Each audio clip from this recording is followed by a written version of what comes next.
Well, I made a chair here, and more of a bench, and it can sit two people, or actually two people in gear still, but really solid. I put it between trees. I got two posts on each side of the big tree to support the beams as well as it tied down. And having a chair out in the woods is really important after a while anyway, of trying just to be comfortable. And I could have a fire out in front of me here, or I can make it longer and actually make a bed. Let me show you how I constructed it, because the shadows are kind of weird. But I got a post there, and at this end I got a post, and then I put a railing right there across those posts, and I did the same thing in the back.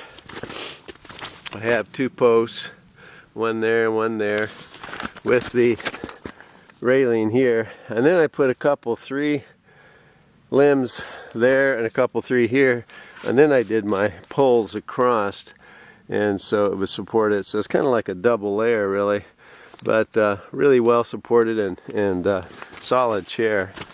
And I'm kind of up here where I was before, but a little bit more down stuff. Let me walk you up here. So doggone pretty today. Sunshiny, about a foot of snow, somewhere in that area. Depends on the drifts and everything. A lot of rabbit tracks. So it is a gorgeous day to be out. And let me head you down this other way. The old sun shining up there.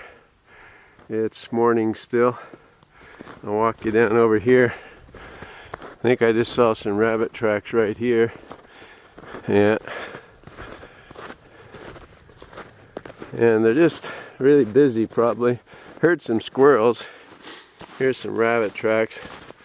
They head up to this tree area right there.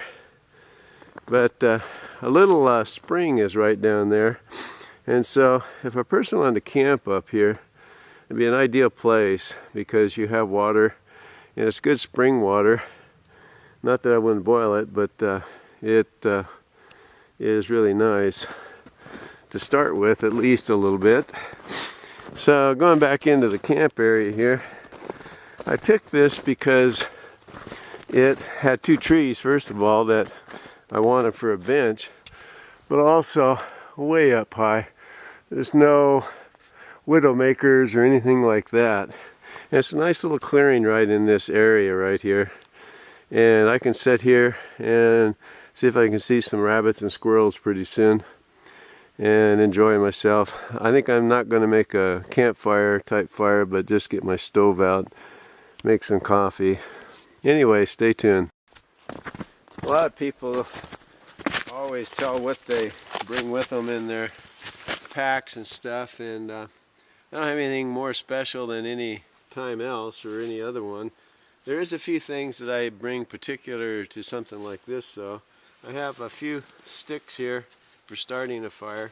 I got some fatwood curls in here, some more tinder, an extra pair of gloves, an extra necker, one saw. I would have brought my Silky if I'd have thought about it today.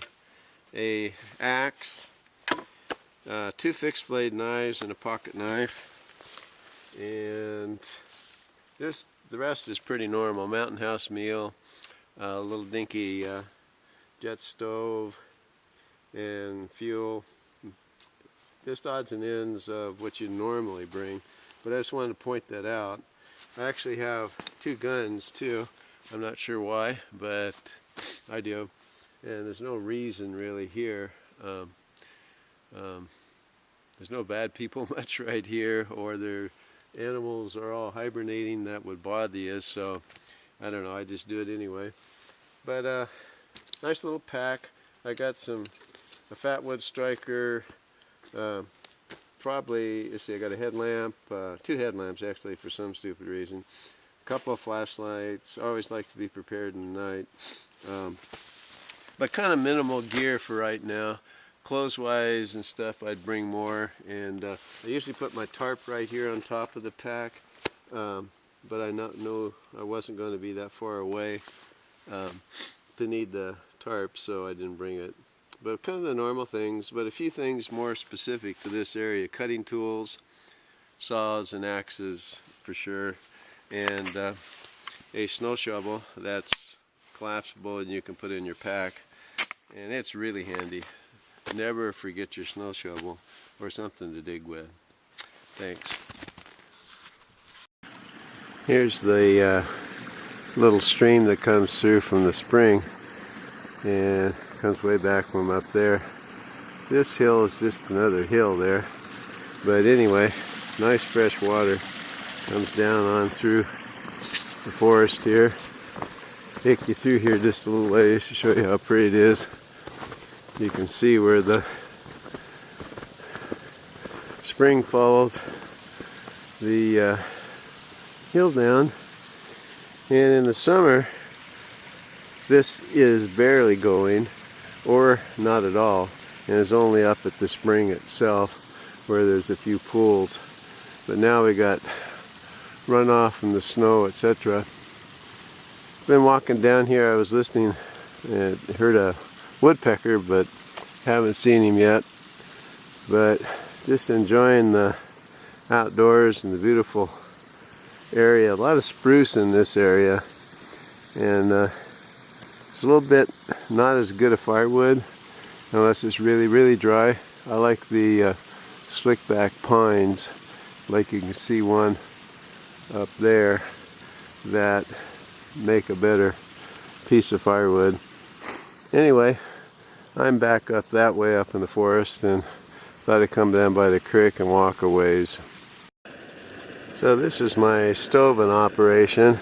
I've only used it to char wood, so I'm making coffee today, and it's always good to try your stuff, especially out in the cold and out where it really counts. So boiling some water for coffee.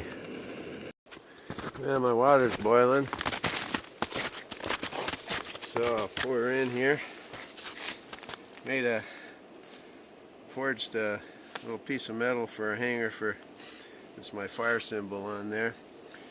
Had a 5160 steel, I had an extra piece, so I thought I'd do something with it.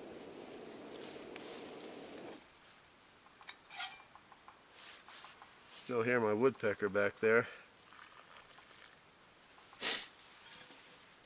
That's what's good about these little chairs.